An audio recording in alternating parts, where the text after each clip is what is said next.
সুপ্রিয় দর্শক শ্রোতা, আমি নিজামুলক বিপুল দেশবার্তা টকশো থেকে আপনাদের সবাইকে স্বাগত জানাচ্ছি। যে যেখান থেকে অনুষ্ঠান দেখছেন দেখবেন, সবার প্রতি শুভেচ্ছা এবং শুভকামনা। নিশ্চয়ই জানেন যে আমরা প্রতিদিন একটা মাঝে মধ্যে দুটো শো করি। আজকে আমরা দুটো শো করতেছি, মানে এই রাত্রি বেলা আপনাদের অনেক রাতে আপনাদের সামনে হাজির হলাম। প্রিয় দর্শক, বাংলাদেশের সমসাময়িক বিষয় নিয়ে কথা বলবো।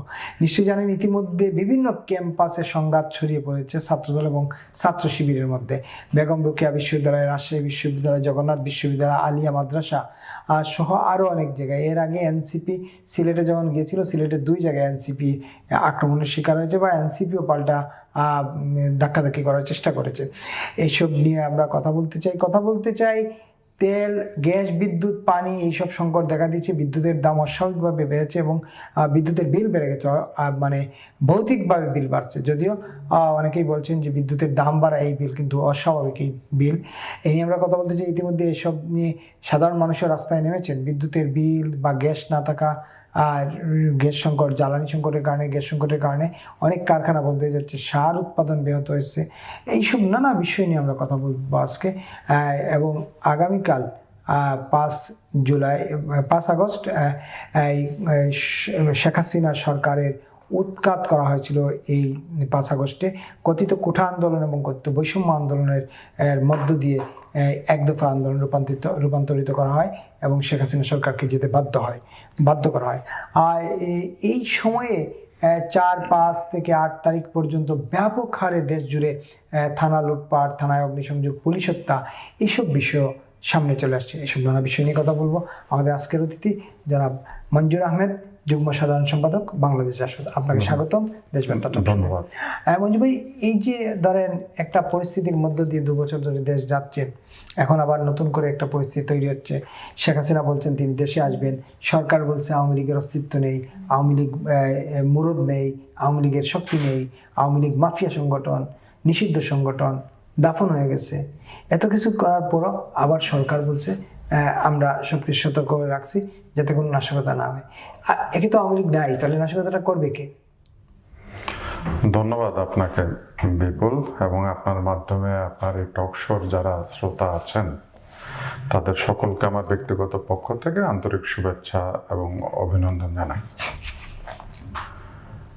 এটা আগস্ট মাস, জুলাইয়ের পরে আগস্ট, এবং এই 2024 সালে আগস্টেই বিগত যে সরকার, যার বিরুদ্ধে ফ্যাসিজমের অভিযোগ ছিল, সেই সরকারের পতন ঘটেছে। স্বাভাবিক কারণেই যারা সে আন্দোলনের নেতৃত্ব দিয়েছেন, লড়াই করেছেন, সংগ্রাম করেছেন,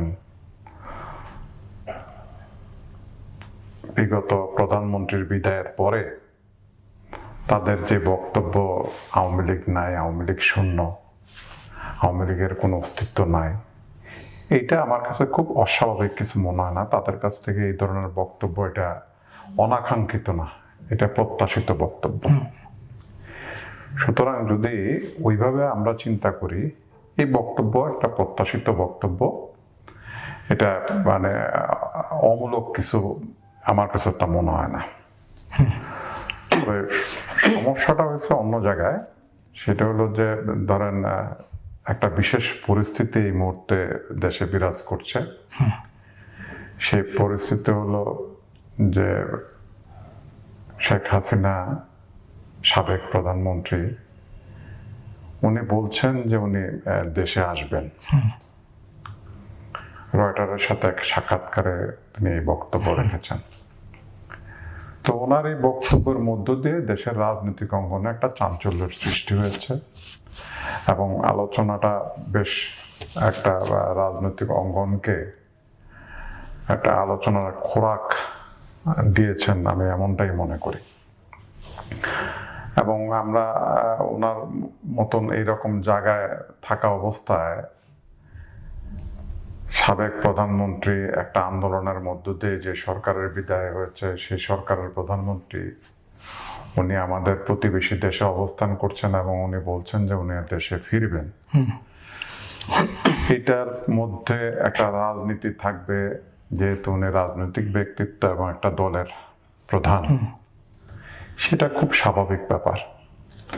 এবং এই রাজনীতিটার কারণে রাজনৈতিক অঙ্গনে আলোচনা চলবে। এটা উনি ডিসেম্বর পর্যন্ত সময়ের কথা বলেছেন এবং ডিসেম্বর পর্যন্ত দেখবেন যে আমার ধারণা এই প্রসঙ্গে আলাপ আলোচনাগুলো চলতেই থাকবে।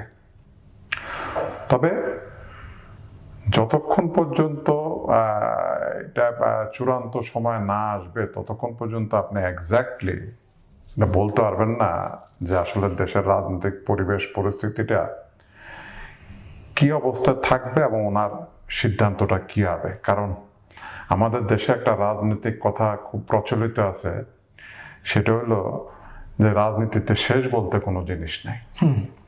তা শেষ বলতে কোনো জিনিস যেহেতু নাই, সুতরাং ওনার এই কথাই একদম চূড়ান্ত কথা আমি এমনটাও বলতে চাচ্ছি না, এবং এই কথা একেবারে হালকা কথা আমি সেটাও বলতে চাচ্ছি না। এই জিনিসটা আপনার এইভাবে বিবেচনা রাখতে হবে যে আগামী দিনের রাজনীতি, বিশ্ব রাজনীতি, ভূ রাজনীতি সমস্ত কিছু মিলিয়ে কোন ধরনের পরিবেশ তৈরি হয় তার উপরে নির্ভর করছে যে ওনার রাজনৈতিক যে বক্তব্য উনি দিয়েছেন বা উনি দেশে ফেরার যে বক্তব্য দিয়েছেন সেটার কতটুকু যৌক্তিকতা আছে, কতটুকু সফলতা পাবে, কতটুকু সফলতা পাবে না। সুতরাং এই মুহূর্তে আমাদের আসলে অপেক্ষার পালা, আমাদের অপেক্ষা করা এবং অপেক্ষার মধ্য দিয়ে এই জিনিস আমরা দেখব এবং কি হয় এই বিষয়ে আলোচনা করার আমরা আরো সুযোগ পাবো, আমার কাছে তাই মনে হয়। এই যে আপনি বললেন যে শেখ হাসিনা ফিরবেন, তার আশা পর্যন্ত দেখতে হবে তিনি ফিরছেন কি ফিরবেন না, সময় সেটা বলে দেবে। কিন্তু এই শেখ হাসিনা কথা বলবেন তাতেই বাংলাদেশে এক ধরনের অস্থিরতা বিরাজ করছে, তার কারণ কি? শেখ হাসিনা তো গণমাধ্যমে কথা বলছেন, কোনো জনসভায় বক্তব্য দিচ্ছেন না। আগামীকাল তিনি কথা বলবেন দিল্লিতে, যে ভারতে যে বিদেশি সংবাদ মাধ্যমগুলো আছে সেই সংবাদ মাধ্যমগুলোর যে সংগঠন তারা একটি মত বিনিময় সভার আয়োজন করেছে। সেখানে তিনি প্রথমবারের মতো ভার্চুয়ালি অডিও বার্তা দেবেন। অডিও বার্তা না, সরাসরি কথা বলবেন অডিওতে। দেখেন, আমার কাছে একটা জিনিস যেটা মনে হয় সেটা হলো যে ভারত কিন্তু আমাদের একদম সবচেয়ে নিকট প্রতিবেশী একটা রাষ্ট্র, এবং বাংলাদেশের 4200 কিলোমিটারের মতো আমার বাউন্ডারি কিন্তু ভারতের সাথে। আর অন্য কাউরে আসলে এই বাউন্ডারির সাথে যুক্ত ঠিক না বললেও চলে, বার্মার এই জায়গা দিয়ে কিছুটা জায়গা আছে। এবং এই এত বড় প্রতিবেশী আমাদের দেশের যে পররাষ্ট্রনীতি, এই পররাষ্ট্রনীতির দিকে যদি আপনি তাকান তাহলে আপনার এই নীতির আলোকে যদি আপনি বিবেচনা করেন আমাদের সম্পর্কটা কিন্তু সমস্ত দেশের সাথে অত্যন্ত সুসম্পর্ক রাখার কথা, এবং সেই সুসম্পর্কের মধ্য দিয়ে আমরা পারস্পরিক বোঝাপড়ার জায়গাটা একটা মজবুত ভিত্তির উপরে দাঁড়া করাবো, এটাই স্বাভাবিক। সুতরাং আমাদের এই জায়গায় ভারত এত নিকটে এবং একটা বড় মুভমেন্টের ভিতর দিয়ে কিন্তু আমার দেশে শেখ হাসিনা ভারতে অবস্থান করতে অনেকটা বাধ্য হয়েছেন। তো সেই জায়গায় বসে থেকে যখন উনি কিছু বক্তব্য রাখেন, স্বাভাবিক আমাদের সরকারের মধ্যে কিন্তু একটু বিব্রতকর অবস্থা তৈরি হবে, এইটা আমার কাছে অস্বাভাবিক মনে হয় না। এই কারণে মনে হয় না, দেখেন যে আমাদের দেশের রাজনীতিটা কিন্তু খুব স্বাভাবিকভাবে অনেকদিন যাবতই কিন্তু এগোচ্ছে না। বিশেষ করে যদি আপনি বলেন যে আমাদের দেশের রাজনীতিটা মুক্তিযুদ্ধের পরে খুব বেশি সংঘাতপূর্ণ ছিল, আমার কাছে কিন্তু ওই অর্থে ওইভাবে মনে হয় না যে রাজনৈতিক পলিটিক্যালি এতটা নেতৃত্ব পর্যায়ে এতটা হিংসাত্মক রাজনীতি আমাদের দেশে ছিল, আমার কাছে তা মনে হয় না। কিন্তু 1975-এর ঘটনার পরে পারস্পরিক দোষারোপের মধ্য দিয়ে বাংলাদেশের রাজনীতিটা কিন্তু একটা হিংসাত্মক জায়গায় কিন্তু পৌঁছায় গেছে। কিন্তু 75 পরবর্তী এর আগে যেটা হয়েছে এটা মনে করেন যে গন্ডগোল হয়েছে, মারামারি হয়েছে, কাটাকাটি হয়েছে, মানুষ মরছে, মারছে, এটা একটা ওইটার একটা কম্প্রোমাইজের একটা জায়গা ছিল। কিন্তু 75 পরবর্তী পর্যায়ে আওয়ামী লীগ 75-এর ঘটনার জন্য বা যারা প্রো লিবারেশনের লোকজন আছেন তারা 75-এর ঘটনাটার জন্য যেদিকে আঙ্গুলি হেলন করেছিলেন, তো সেই দিকটার কথা যদি চিন্তা করেন, এবং এইটার তারা বিশ্বাস থেকেই তো করেছেন, ফলে ওই জায়গায় যে দ্বন্দ্বটা তৈরি হয়েছে, আমরা কিন্তু আসলে ওই দ্বন্দ্বের থেকে কিন্তু বের হইতে পারিনি। বের হইতে না পারার কারণে পারস্পরিক বিশ্বাসের জায়গাটা কিন্তু প্রায় শূন্যের কোঠায়। তার কারণে আমরা গণতন্ত্রের যে প্র্যাকটিস, গণতন্ত্রের যে স্বাভাবিক রাজনীতি, সেই রাজনীতিটা কিন্তু আমার দেশে কখনোই আমরা খুব বেশি স্থায়ীভাবে করতে পারি না। এবং এই না করতে পারার ভিতর দিয়ে কিন্তু পারস্পরিক অনাস্থা, অবিশ্বাস, এই যে জায়গাটা তৈরি হয়েছে, ফলে সবার ক্ষেত্রে কিন্তু দেখবেন, আপনার এটা নতুন কিছু না। তারেক রহমানের যখন লন্ডনে ছিলেন, এটা তো প্রতিবেশী ভারতে আছেন, তখন আওয়ামী লীগের থেকেও কিন্তু একই রকম কথা বলা হয়েছিল যে ওই দেশে থেকে এইরকম বড় বেটা দেশে আসো, অমুক করো, তমুক করো, ইত্যাদি ইত্যাদি। এটা কেন হয়? এটা ওই যে বললাম আপনারে, পারস্পরিক বিশ্বাস, আস্থার একটা সংকট যখন তৈরি হয়, সেই সংকট থেকে যদি আপনি বেরোতে না পারেন, এই জিনিস কিন্তু থাকবে। এবং সেইটার ধারাবাহিকতার অংশ হিসাবে কিন্তু এখনো এই জিনিস বিদ্যমান। আপনি এটা মুখে মুখে বললে কিন্তু শেষ হবে না। এই বিষয়গুলোর একটা নিষ্পত্তি হইতে হবে এবং একটা ঐকমত্যের জায়গায় আপনার আসতে হবে, যে না, কিছু জিনিস আপনার স্বীকার করে নেওয়া, যে না, এইটা এরকম, এইটা এরকম, এইটা এরকম, এইটা এরকম। এই স্বীকারের জায়গাটায় কিন্তু আমরা কেউ যেতে চাই না। না যেতে চাওয়ার মধ্য দিয়ে স্বাভাবিক এই সমস্ত আতঙ্ক তো কিছুটা কাজ করবে। এটার আপনার অমূলক বলারও কিন্তু কোনো সুযোগ না। আপনি যদি খুব নির্মোহ দৃষ্টিভঙ্গির থেকে দেখেন জিনিসগুলি, দেখবেন যে এই জিনিসগুলি খুব স্বাভাবিক, এটা অস্বাভাবিক কিছু না। ফলে আমি এই সমস্ত ঘটনায় আমি কখনো মানে খুব বেশি আবেগতাড়িত হই না। আমার কাছে মনে হয় যেন এগুলি খুব স্বাভাবিক একটা ব্যাপার, এইভাবে আমি বিষয়গুলি দেখতে চাই। একদম। আপনি আরেকটা জিনিস খেয়াল করেছেন কিনা, যে এই আপনার দেশে এখন অনেকগুলো সংকট, বিশেষ করে গ্যাস, বিদ্যুতের সংকট, এবং মন্ত্রীরা নানা রকম কথাবার্তা বলছেন কোনো সংকট নেই, কিন্তু বাস্তবতা হচ্ছে বহু শিল্প কারখানা বন্ধ হয়ে গেছে গ্যাসের জন্য, উৎপাদন বন্ধ হয়ে গেছে, সার উৎপাদন বন্ধ হয়েছে, সার কারখানা বন্ধ। গ্যাসের জন্য বাসা বাড়িতে মানুষ রান্না করতে পারতেছে না। বিদ্যুতের বিল অস্বাভাবিকভাবে বেড়েছে, মানে যার বিল ছিল মাসে 7 থেকে 8 হাজার টাকা, তার বিল হয়ে গেছে 20,000 টাকা, 18,000 টাকা, 22,000 টাকা। মানে এটা অসম্ভব রকম অস্বাভাবিক। এই বিষয়গুলা তো জনমানুষের উপর প্রভাব ফেলতেছে, মানুষকে ক্ষুব্ধ করতেছে, কিন্তু সরকারের মন্ত্রীরা তো তা স্বীকার করতে চান না। দেখেন, এটা একটা খুব বিপজ্জনক জিনিস। আপনার আজকের এই পৃথিবীতে জ্বালানির সংকট যদি কোথাও তৈরি হয়, সমস্ত পৃথিবীর অর্থনীতি কিন্তু স্থবির একটা অবস্থার মধ্যে পড়ে। এবং ধরেন আন্তর্জাতিকভাবে জ্বালানির একটা সংকট তৈরি হচ্ছে, এটা ঠিক আছে।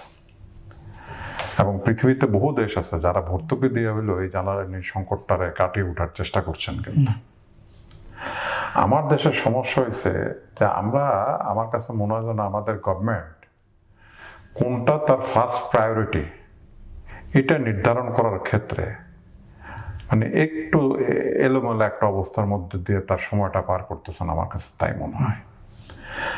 আপনার কাছে মানুষের প্রত্যাশাটা কি দেখেন, খুব বেশি প্রত্যাশা না, কিন্তু আপনার খুব সিম্পল প্রত্যাশা যে আপনি একটা মানুষের মিল কারখানা, আমার কর্মস্থলটা নিরাপদ থাকবে, আমি আমার কাজকর্ম করব, আমার বেতনটা পাবো, আমি স্বাভাবিকভাবে আমার জীবনযাপনটা করার চেষ্টা করব। আমার নিত্যপণ্য যেগুলো আছে, খাবার দাবার, অমুক সমক, হ্যান ত্যান, এগুলির একটা স্থিতিশীল মূল্যের মধ্য দিয়ে আমার সময়টা আমার পার করতে পারবো আমি। বিপদটা হয়েছে তেলের দামটা বাড়ার সাথে সাথে আপনার বিদ্যুতের দাম বেড়ে যাচ্ছে, ট্রান্সপোর্টের চার্জ বেড়ে যাচ্ছে। ফলে আমার নাগরিক হিসাবে যে সমস্ত জিনিসগুলি আমার একেবারে নিত্য নৈমিত্তিক চাহিদার জায়গায় আমার যেগুলো আছে, প্রত্যেকটা জিনিসের দাম বেড়ে যাচ্ছে। এবং এই দাম যে বাড়তেছে, কেন বাড়তেছে, আমার কাছে কোনো জিনিস আপনি ট্রান্সপারেন্ট ইয়াতে রাখছেন না। কিন্তু আপনি সরকারের তরফ থেকে তো বলতেছে না, এগুলি বাজার স্থিতিশীল আছে, এই তেলের সংকট থাকবে না, অচিরেই তেলের সংকট দূর হবে। আবার দেখবেন যে সোলার প্যানেল কিন্তু বসাইতেছে, আজকে আমি ইয়েতে দেখলাম যে সোলার প্যানেলের একটা ইয়ে করতেছেন। তা প্রবলেম যে নাই এইটা আপনি সরাসরি আমার জনগণের কাছে বলা, এবং কেন আপনি এটা বলতেছেন এটা আমার মাথায় ঢুকতেছে না। কারণ আপনার সমস্যা থাকলে আপনি বলবেন, এবং কি কারণে সমস্যা হচ্ছে সেটাও বলবেন। জনগণ তো সরকারের পার্টনার হইতে চায় সুখের এবং দুঃখের, কিন্তু আপনি তো আসলে সমস্ত কিছু যদি আড়াল করে চলার চেষ্টা করেন তাহলে সেটা সরকারের জন্য খুব ভালো ফল বয়ে আনবে আমার কাছে তা মনে হয় না।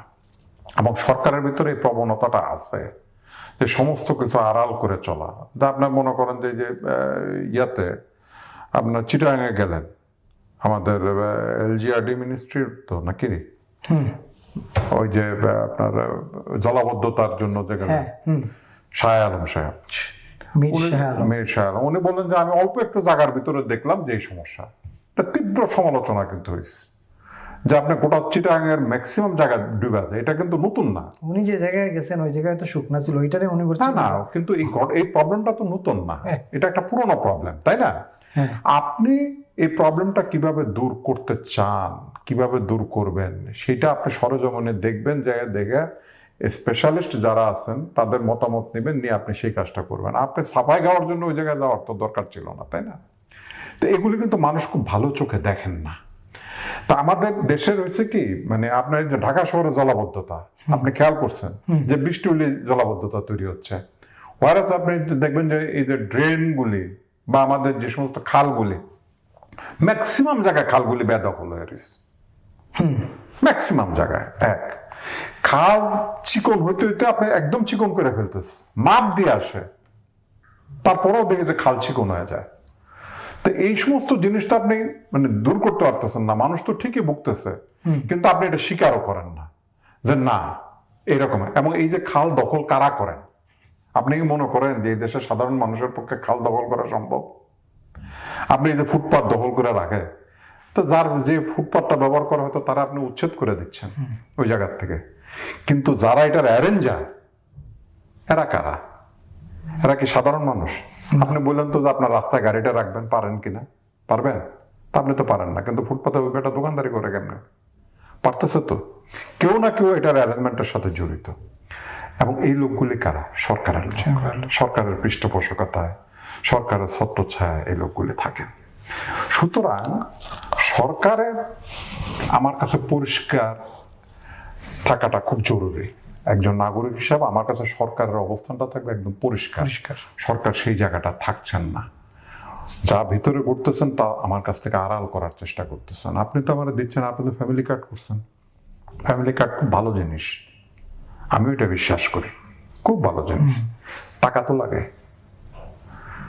আমার ঘরে যদি তেল না থাকে, কার্ড থাকলেই তো, টাকার দরকার কি? কার্ড থাকলেই তো, কার্ড থাকলে তো ভাই আসবে না, কার্ডের পাওয়ারই জিনিস আসে না। জিনিসের ভিতরে তো ফুস করার মতন আওয়াজ তো লাগবে, তাই না? আগে ওই যে কোল্ড ড্রিঙ্কস, গ্যাস না থাকলে আর ফুস করে আওয়াজ হবে করতে গিয়ে, তাই না? গ্যাসটা তো লাগবে আপনার। তো সেই জিনিসগুলি আমাদের এখন নাই। তো এই জিনিসগুলির ক্ষেত্রে সরকারের একটা দায় আছে, কিন্তু সরকারের খুব শক্তভাবে এখনো বলা উচিত যে আমার এই প্রবলেম হচ্ছে, এবং আপনি কোনটারে প্রায়োরিটি দিবেন সেটা দ্রুত ঠিক করা। যে আমি এটা বলছিলাম, বাট আমার জন্য আরো 3 মাস সময় বাড়ায় দেন, আমি এটা আপাতত করতে পারতেছি না, আমার জ্বালানি সংকটের ভিতরে পড়ছে, আমার জ্বালানি সংকটের যে ক্রাইসিস আছে সেটা শেষ করি। পরিষ্কার সরকার পরিষ্কার না, তার মানে এই ভোগান্তি মানুষকে পোহাতে হবে, এটা বোঝা যাচ্ছে।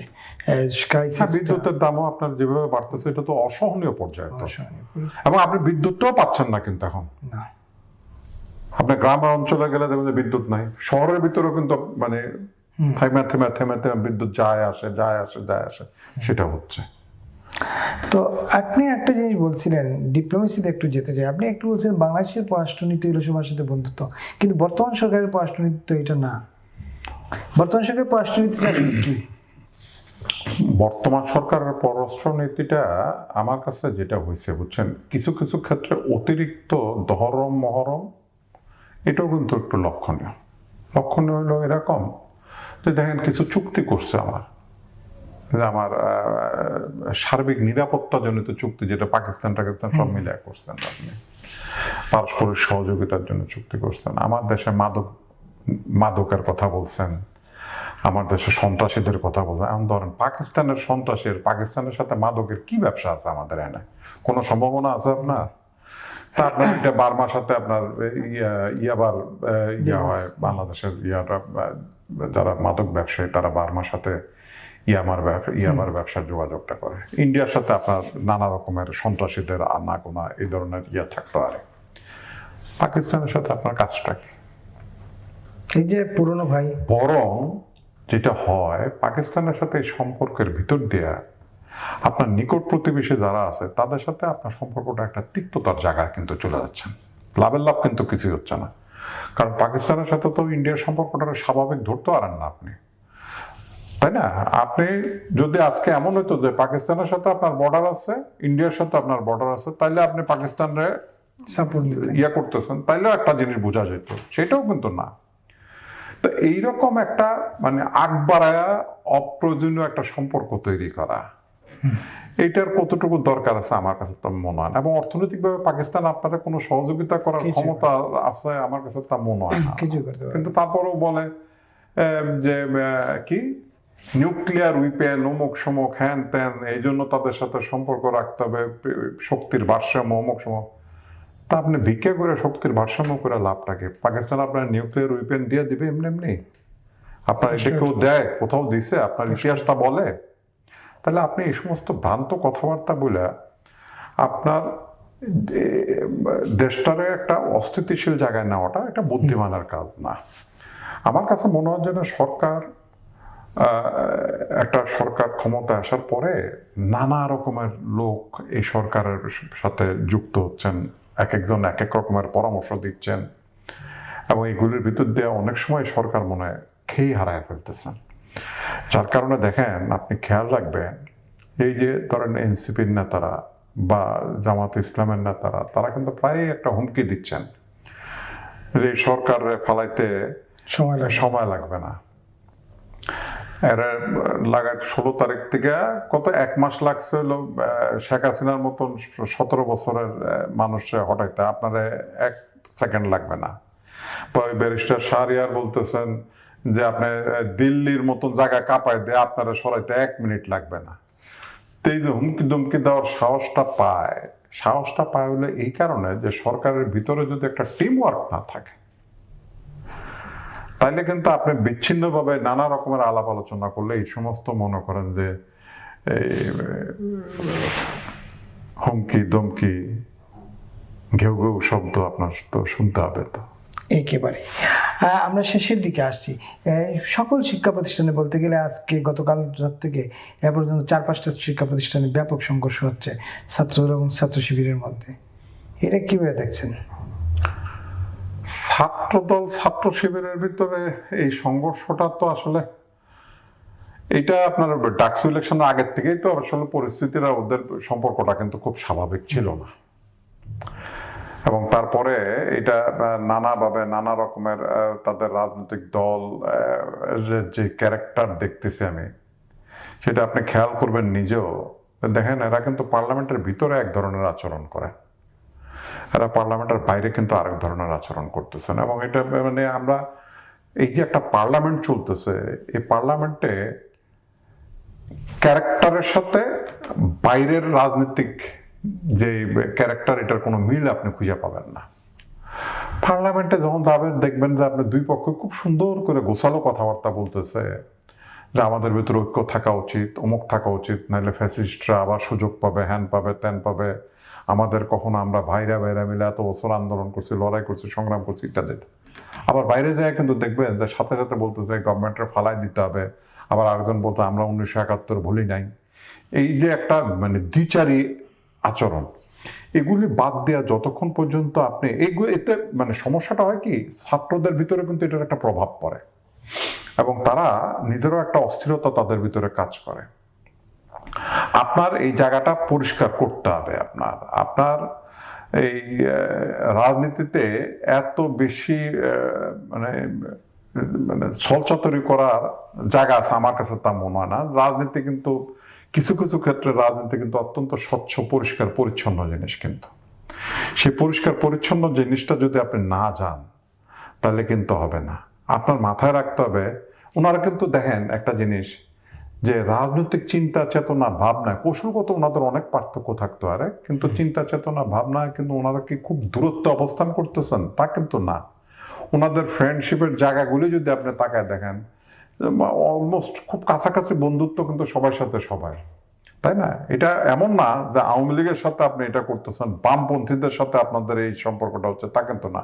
বামপন্থী আওয়ামী লীগ যা আছে এদের সাথে তাদের একটা দূরত্ব কিন্তু বেশ শক্ত, চিন্তার ভাবনা, বিশেষ করে বামপন্থীদের সাথে চিন্তা ভাবনা চেতনার অনেক রকমের একটা বড় ফারাকই আছে তাদের। তো সেই জায়গা তো এদের ভিতরে নাই। কিন্তু তারা তারপরেও এই যে জিনিসগুলি করতেছে, এটা এখন কেউ কেউ মজা করে বলে যে এটা লোক দেখানো, আবার কেউ কেউ মজা করে বলতেছে না এটার ভিতরে একটা কামড়া কামড়ি আছে, ক্ষমতার কামড়া কামড়ি চলতেছে, ইত্যাদি ইত্যাদি। কিন্তু সর্বসাকুল্যে আমি সর্বশেষে যে কথাটা বলতে চাই, দেখেন দেশটা তো আগে। দেশপ্রেম এমন একটা জিনিস, যে দেশপ্রেম আপনি কখনো বলতে পারবেন না তা আমি দেশটা 90% ভালোবাসি, তার মানে তাহলে আপনি বাসেন না, আপনার ওটার ভিতরে খাদ আছে। আপনার বলতে হবে যে আমি দেশটা 100% ভালোবাসি। অর্থাৎ আপনার এই মানুষ কিন্তু এগুলো বুঝে, এই যে আপনার 100% ভালোবাসা কোন জিনিস সেটাও কিন্তু মানুষ বোঝে। বোঝে বলে আপনার মনে করেন যে এই দেশের ব্যাপারে যারাই রাষ্ট্র ক্ষমতায় থাকেন না কেন, তারা প্রত্যেকে দেশের ব্যাপারে কিন্তু যদি এখন থেকে যদি খুব বেশি আন্তরিক না হন, এই 90%, 60%, 80%, 85% ভালোবাসে এই কথা বলে কিন্তু আপনি দেশটা সামনের দিকে নিতে পারবেন না এবং নিজেরাও সামনের দিকে যেতে পারবেন না। একেবারে শুধুমাত্র নিজে ড্রাইভ করে শহর ঘুরে দেখলে কিন্তু সংকট কাটবে না। না, সংকট কাটাইতে গেলে আপনার উদ্যোগ নিতেই হবে। সংকট কাটানোর জন্য উদ্যোগ যদি আপনি না নেন, তাহলে আপনার এই ব্যাপারে আপনার আরো সিরিয়াস হতে হবে। এই জায়গায় কোনো কম্প্রোমাইজের জায়গা নাই যে আমি একটু ওই মুক্তিযুদ্ধের পক্ষ থাকলাম, আবার একটু মুক্তিযুদ্ধের বিপক্ষ থাকলাম, আমি একটু জুলাইয়ের পক্ষে থাকলাম, আবার একটু জুলাইয়ের বিপক্ষে থাকলাম, এগুলি করার কোনো সুযোগ নেই। আপনার যা বলবেন একেবারে। অসংখ্য ধন্যবাদ মঞ্জু ভাই, এবং যারা দেখছিলেন দেখবেন, সবার প্রতি শুভকামনা এবং শুভ সন্ধ্যা। সবাইকে দেখা হবে আগামীকাল অন্য কোনো বিষয় নিয়ে, অন্য কোনো দিন। সবাই ভালো থাকবেন, নিরাপদ থাকবেন। শুভরাত্রি।